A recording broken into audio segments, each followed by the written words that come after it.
हरि गोविंद जय जय गोविंद जय जय गोपाल जय जय गोविंद जय जय गोपाल जय जय राधा रमण हरि गोविंद जय जय राधा रमण हरि गोविंद जय जय।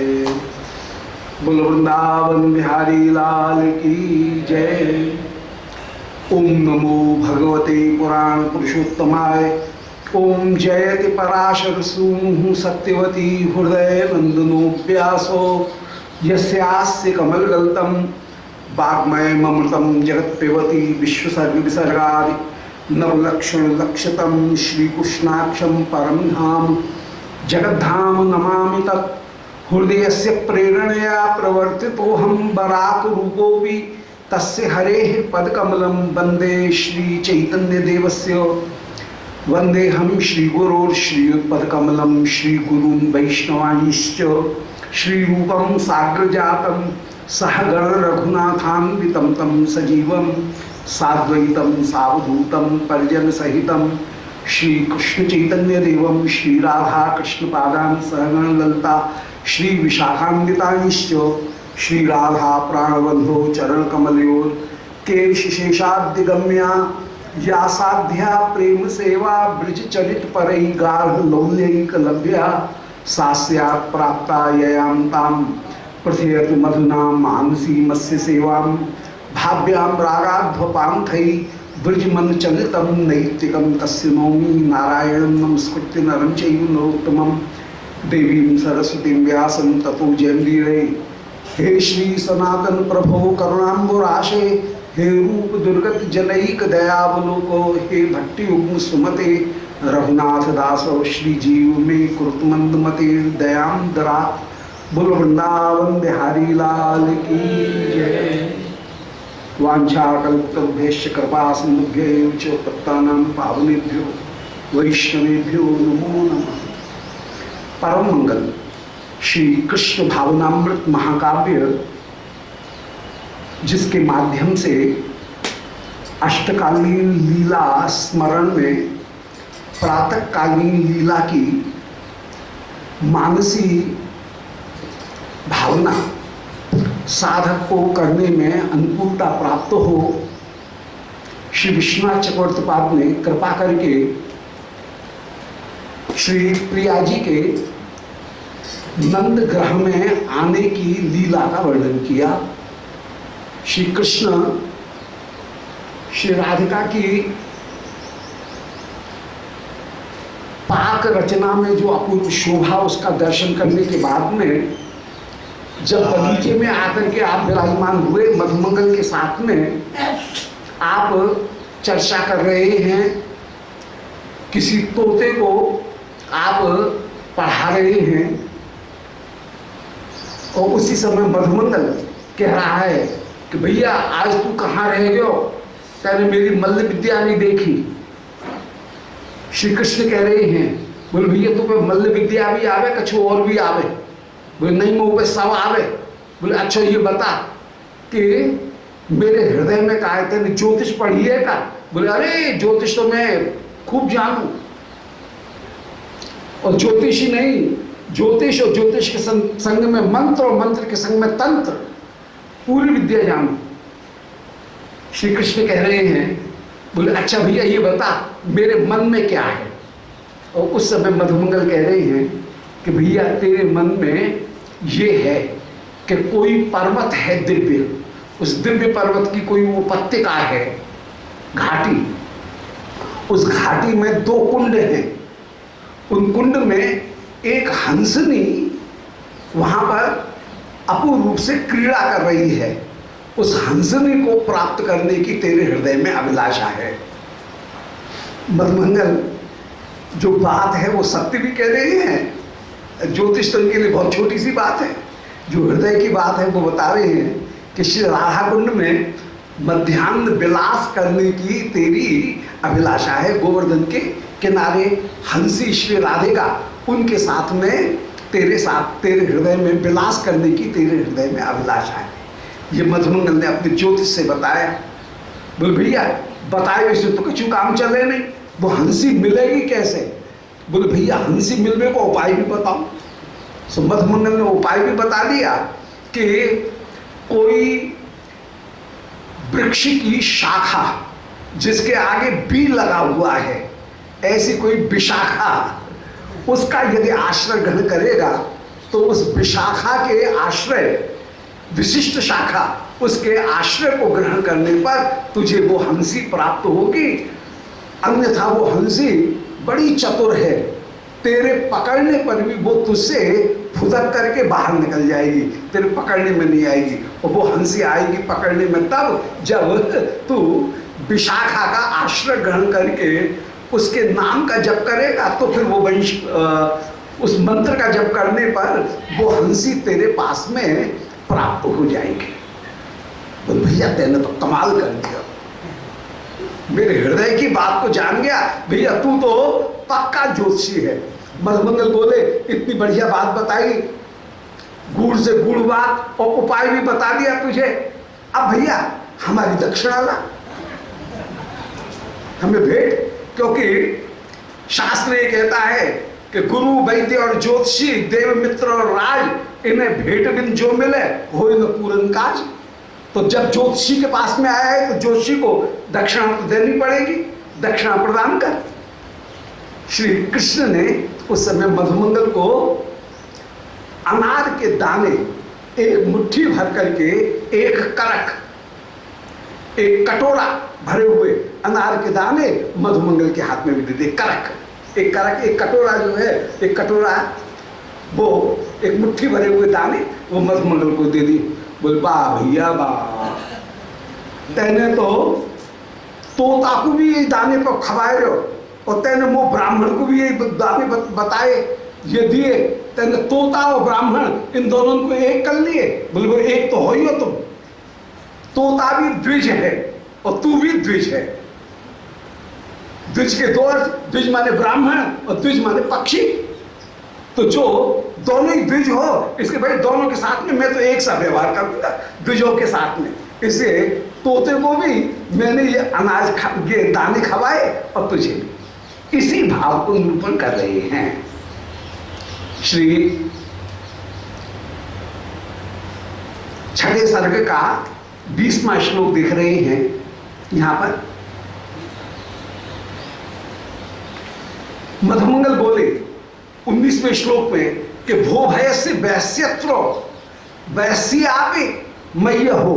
बोले हे मित्र, तूने वैश्य माने मित्र का और वैसी माने पक्षी का, दोनों के लिए एक सा व्यवहार किया। वैश्य शब्द जो है वो पक्षी के लिए भी आता है और वैश्य शब्द मित्र के लिए भी आता है। तो भैया तेने मेरे मित्र के साथ में भी वही व्यवहार किया और तोता को भी वही तूने अनार के दाने दिए। हम दोनों को एक से अनार के दाने क्यों दे रहे हैं? तो श्री कृष्ण उत्तर कहते हुए कह रहे हैं कि एष यन्नाम पठति त्वं तत् प्रापक वेद भाग।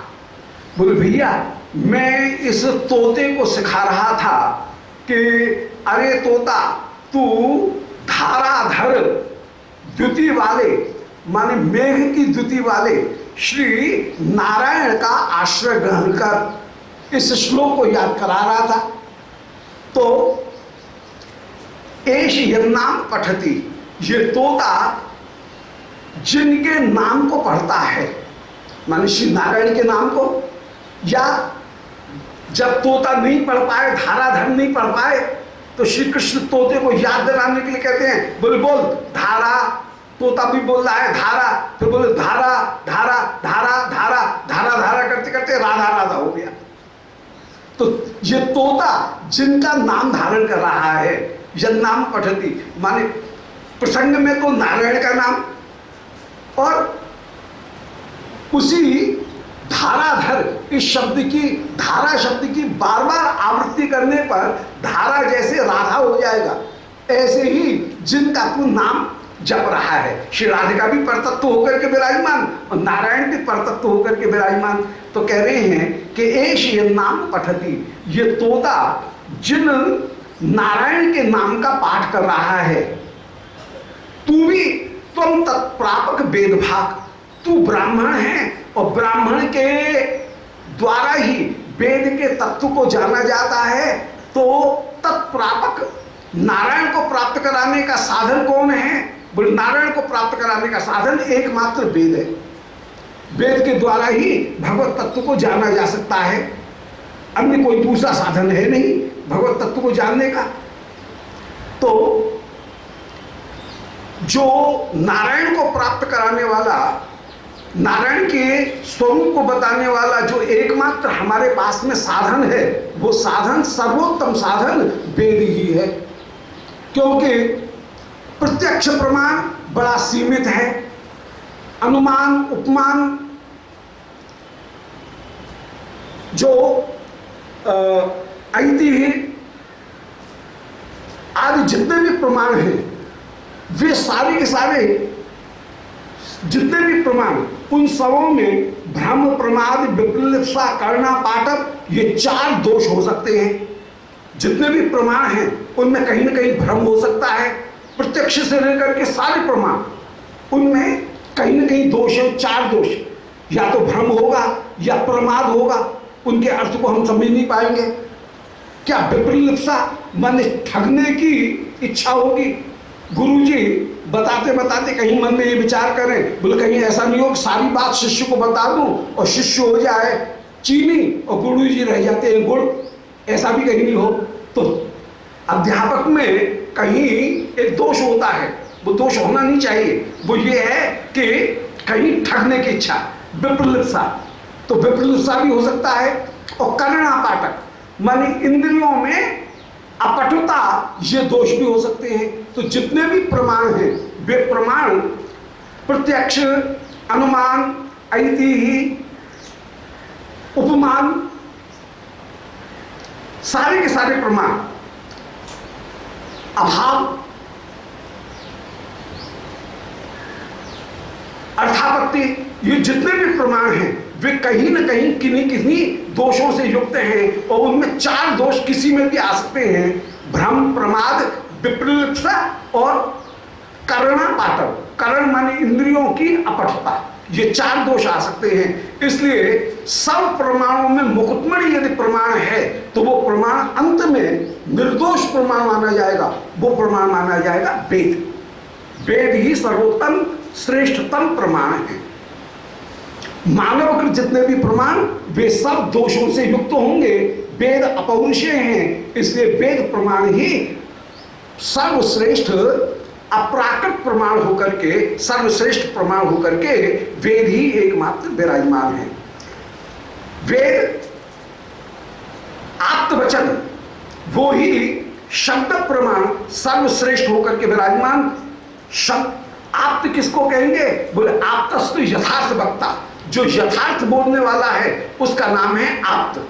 वेद भी यथार्थ बोलने वाले हैं या वेद के तत्व को जानने वाले जो गुरुजन ऋषि हैं वे भी यथार्थ बोलने वाले हैं। तो आप्त वचन या शब्द प्रमाण वही मुख्य रूप से सबसे बड़े प्रमाण हैं।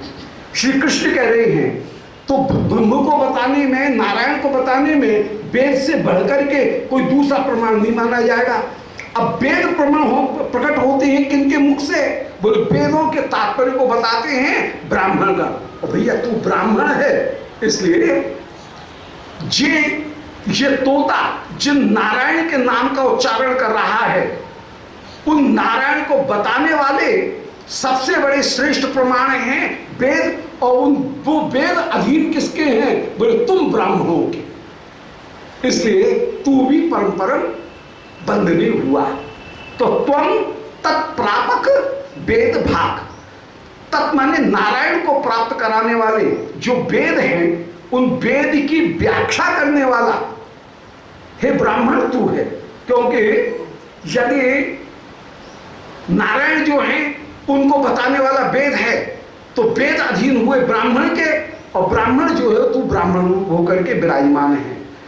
इसलिए तुम दोनों ही, एक तो तुम दोनों में समानता ये हुई कि नारायण के नाम का ही जप करने वाला ये तोता है और तुम भी नारायण के तत्व को बताने वाले ब्राह्मण होकर के विराजमान हो। दूसरी तुम दोनों में जो समानता है वो समानता ये है कि युवयो ध्वजयो, तुम दोनों ही द्विज हो। ये तोता भी दो बार में जन्म लेता है, एक बार अंडा बना, फिर अंडा फोड़ करके फिर ये पक्षी के रूप में उत्पन्न हुआ। तो दो बार जन्म होने के कारण पक्षी को कहा जाता है द्विज, और ब्राह्मण भी द्विज है। एक बार वो जन्म लेता है मां के गर्भ से और दोबारा फिर यज्ञोपवीत होता है, गायत्री मंत्र जब मिलता है तो उसको द्विजत्व की प्राप्ति होती है। जन्मना जायते जंतु संस्कारात् द्विज उच्यते, जब संस्कार होता है तो वो द्विज कहलाता है। और वेदात् भवति, वेद जो है उनका प्राप्त करने पर वो श्रोत्रिय होता है, तब जाकर के उसको श्रोत्रियता प्राप्त होती है। तो भैया तुम दोनों ही द्विज होकर के विराजमान हो। जब दोनों ही द्विज हो तस्मात् आदरो अर्हति तुल्यताम, आदर में तुम दोनों को तुल्य व्यवहार ही करना चाहिए। इसलिए एक कटोरा यदि मैंने अनार इस तोते को दिया है तो एक कटोरा अनार तुझे मिलेगा, क्योंकि तुम दोनों ही द्विज हो, दोनों ही नारायण का आराधन करने वाले हो। मधुमंगल बोले अरे हम तो ज्योतिषी हैं और हमको भी वही अनार दिए एक मुट्ठी और वही अनार तुमने तोते को खिलाए, हम दोनों बराबर हो गए। बोले नहीं, हम तुम दोनों बराबर ही हो। किंच विद्वान स्वमेकम तत् कर कमचि ग्रहण में, बोले नहीं मैं तो विद्वान हूं। बोले यदि ऐसी बात है तो भैया एक मुट्ठी और ले। ऐसा कहकर के किंच विद्वान त्वम एकम, यदि विद्वान है ये बात मानता है तत्कर्कम च ग्रहण में, तो भैया एक मुट्ठी एक कटोरी तुझे और दे देता हूं। ऐसा कहकर के इत तत् दत्त मादायो, ऐसे जो श्री कृष्ण ने दिया, मधुमंगल बोले हाँ हाँ ला भैया ला। मधुमंगल ने श्री कृष्ण के द्वारा दिए गए एक करक को, एक कटोरी जो अनार है उनको फिर से लिया है। तो किम इति तद्दत्त मादायो हर्षस्य प्राह चाशिषः, परम आनंदित हुए और परम आनंदित होकर के मधुमंगल आशीर्वाद देते हुए बोले कि श्री वर्चस्व मायुष्य मारोग्य मा विधात पवमानम महीयते धान्यम धनम पशुम बहु सौक्ष लाभम शत संवत्सरम दीर्घमायु, कोई छोड़ा ही नहीं। सारा आशीर्वाद, ब्राह्मण उदार आशीर्वाद देने में कभी कसर नहीं करेगा, खूब आशीर्वाद दे। कोई 100 के एक 1.25 रुपया भी दे तो आशीर्वाद देने में व्यवहार की जितनी भी चीज है शायद हो ही नहीं सकती है कोई छूट जाए। खूब आशीर्वाद पेट भर के देगा। श्री वर्चस्व आरोग्य जो धान्य पुत्र पौत्र यश लाभ सब तुझे प्राप्त हो, ऐसे कन्हैया खूब आशीर्वाद दे रहे हैं मधुमंगल। सो प्राहचाशीष, उस समय मधुमंगल आशीर्वाद देते हुए विराजमान हुए। बोले मह्यम विप्राय यददात तमेकम कर्कम ततः भाविते कर प्राप्ति ही अभीष्टम करकद्वयम। बोले भैया देख, शास्त्र ये कहते हैं कि भैया यहां पर जितना बिखेरोगे उतना काटोगे। ये तो खेत में जितना जिसने बिखेरा उसके हिसाब से वो काटेगा। तो भैया तेने मुझे एक मुट्ठी एक कटोरी यदि अनाज दिया है तो तूने दिया है एक करक। मैं आशीर्वाद देता हूं तुझे दोनों हाथ मिले उस हंसनी के।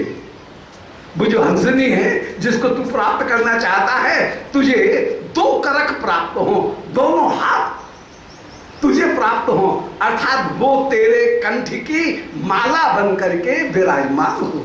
ये मधुमंगल आशीर्वाद दे रहे।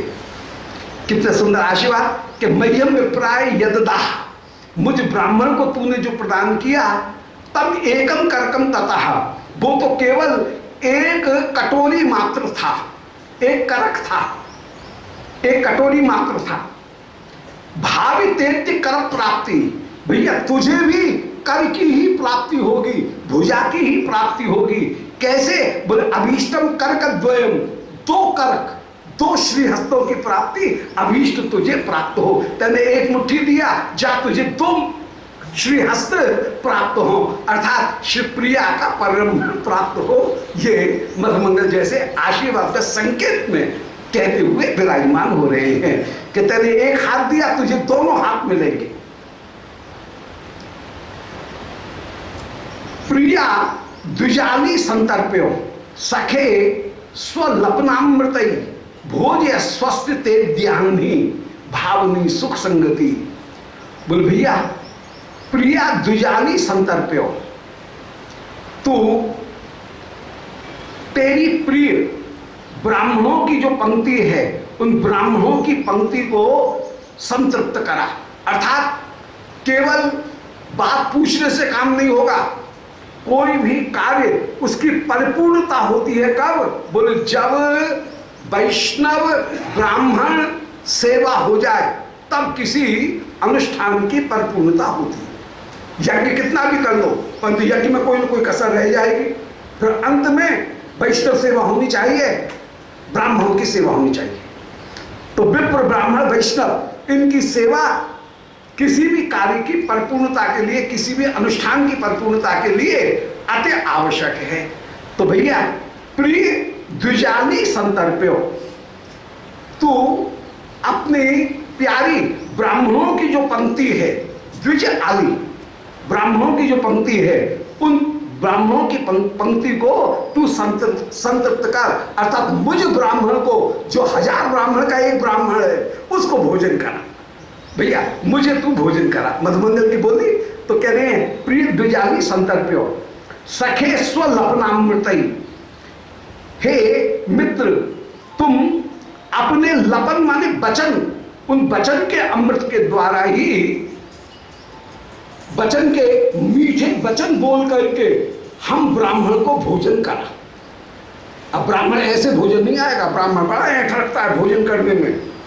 पहले नोत के बुलावे, फिर बोलवे को आवे, फिर आदर दे बुलावे तो प्रसाद तेरे पावेंगे।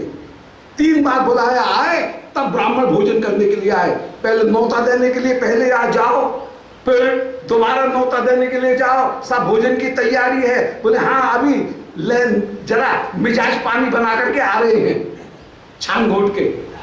फिर आएगा, बोले सब चलो दोबारा आ जाओ, बहुत देर रह रही है, तैयारी है। बोले हाँ, आ रहे हैं। 2 बुलाई आ जाएंगे, तब तीसरी बुलाई पर ब्राह्मण आएगा, वो भी आदर करके बैठाओ तो वो ब्राह्मण प्रसाद पाए। तो ब्राह्मण ऐसे नहीं है। तो स्वलपनामृत, ब्राह्मण केवल भोजन ही नहीं चाहता है, बल्कि भोजन के साथ साथ आदर भी चाहता है। तो यहाँ पर मधुमंगल वही अपनी हंसी करते हुए कह रहे हैं कि प्रिया द्विजाली संतर्प्यो, तेरी प्रिय जो ब्राह्मण पंक्ति है, उस ब्राह्मण पंक्ति को संदर्भ करके, वो भी स्वलपनामृत, मीठे आदर के वचन कह करके, नोता दे करके, आदर सहित ब्राह्मण को बुला करके उनको भोजन कराओ। स्वस्थ ते ध्यान नहीं, आज ही तुरंत की तुरंत इसी दिन तेरा कल्याण हो जाएगा, तुझे स्वस्ति की प्राप्ति हो जाएगी। तो स्वस्थ ते ध्यान नहीं भाविनी, आज के दिन में ही तुझे सुख की प्राप्ति होगी और भावनी सुख संगति, तुझे सुख की संगति प्राप्त हो जाएगी। ये तो कहा ऊपर से, और भीतर से श्लेष। मधुमंगल के वचन हैं, परम विद्वान है मधुमंगल, और श्लेष में जो रस की बात है, उस रस की बात को प्रस्तुत करते हुए बोले कि प्रिया द्विजाली संतर्प्यो, बोले श्री प्रिया वृषभानंदिनी, उनकी द्विजाली माने दंत पंक्ति, उन दंत पंक्ति को संतर्प्यो, तू अपने अधरामृत पान के द्वारा तृप्त करते हुए विराजमान हो। भले बोलो वृंदावन बिहारी लाल की जय। प्रिया द्विजाली, द्विज शब्द का एक अर्थ हुआ ब्राह्मण, द्विज शब्द का दूसरा अर्थ हुआ दंतावली। दांत भी 2 बार जन्म लेते हैं, एक बार दूध के, फिर इसके बाद में पक्के। तो दांतों का नाम भी द्विज है। 2 बार जन्म लेने के कारण दांतों को भी द्विज कहते हैं, ब्राह्मण को भी द्विज कहते हैं, और पक्षी को भी द्विज कहते हैं। तो द्विज शब्द का आपको खूब घुमा दिया, 3 जगह घुमा दिया मधुमंगल ने। ऊपर से तो ये कहा हम ब्राह्मणों को भोजन कराओ, और फिर कह रहे हैं कि प्रिया की जो दंतावली उनको संतर्प्यो, उनको तृप्त करते हुए तुम विराजमान हो। अर्थात अपने अधरामृत के द्वारा आनंदित करके सखिस्व लपनामृत, अपने जो लपनामृत मधुर वचन, उन मधुर वचनों के साथ में तुम अभीष्ट रूप में अपनी प्रिया जो है उनके वचनामृत को, उनके दंतावली को संतृप्त करते हुए विराजमान हो। स्वस्ति ते ज्ञान भाविनी, आज तुझे स्वस्ति की प्राप्ति होगी और भावनी सुख संगति, और तुझे सुख की संगति भी आज प्राप्त हो जाएगी।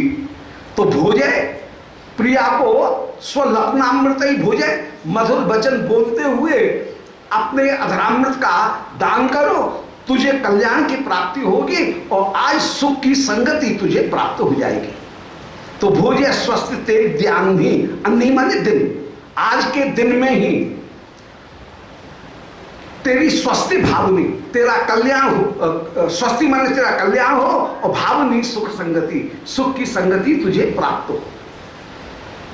वत्स किम कुरुषे कृष्णो मां विलंबस्व सांप्रतम स्नाहे निर्व्यूढ़ मन्नादि भुंक्ष मां शीतली कुरी।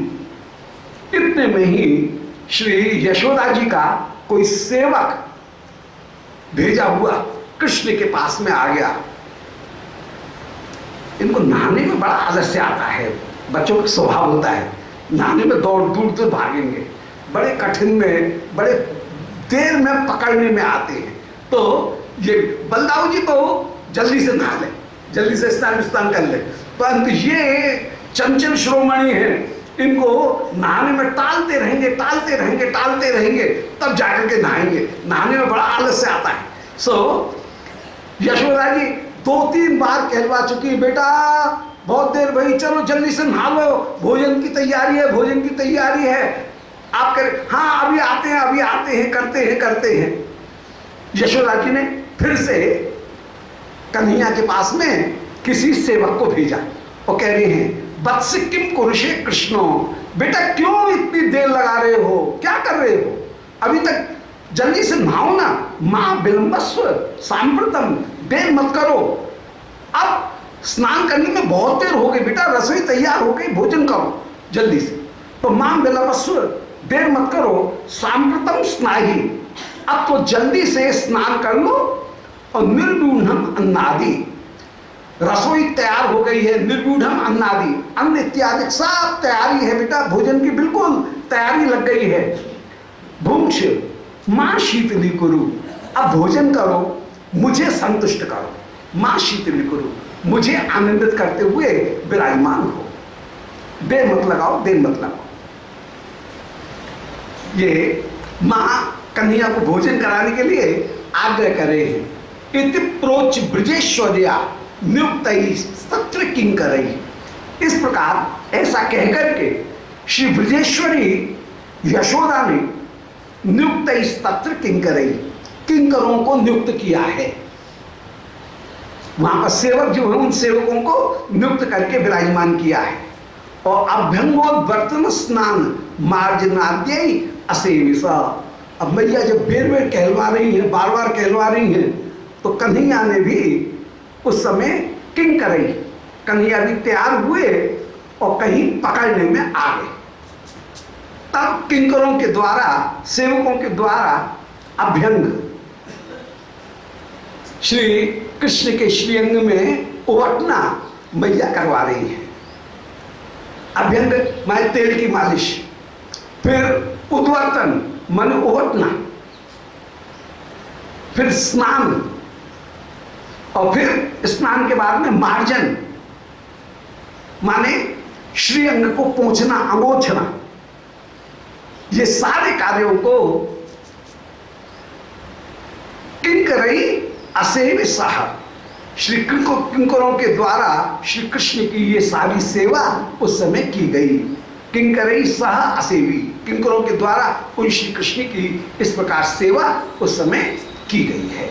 तो इति प्रोच ब्रजेश्वर्या, ऐसा कहकर के ब्रजेश्वरी के द्वारा नियुक्त ही किंकर ही, नियुक्त किंकरों के द्वारा कृष्ण के पास में खबर करवाई गई और श्री कृष्ण ने अभ्यंग, उद्वर्तन, स्नान, मार्जन आदि जो हैं उनके द्वारा श्री कृष्ण की, सेवकों के द्वारा श्री कृष्ण की सेवा की गई। ये 2 श्लोकों में वाक्य पूरा हुआ था। तत्र तत्राते, यहां पर स्वभावोक्ति अलंकार, स्वभावोक्ति अलंकार वहां होता है जहां किसी वस्तु के स्वाभाविक गुण, स्वाभाविक व्यवहार, गुण या क्रिया का वर्णन किया जाए, वहां पर स्वभावोक्ति अलंकार होता है। तो बालक का जो सहज स्वभाव है, उस बालक के सहज स्वभाव का यहां पर वर्णन किया गया है कि श्री कृष्ण, अब नहाने में तो आलस्य लगता ही है, तो नहाने को जो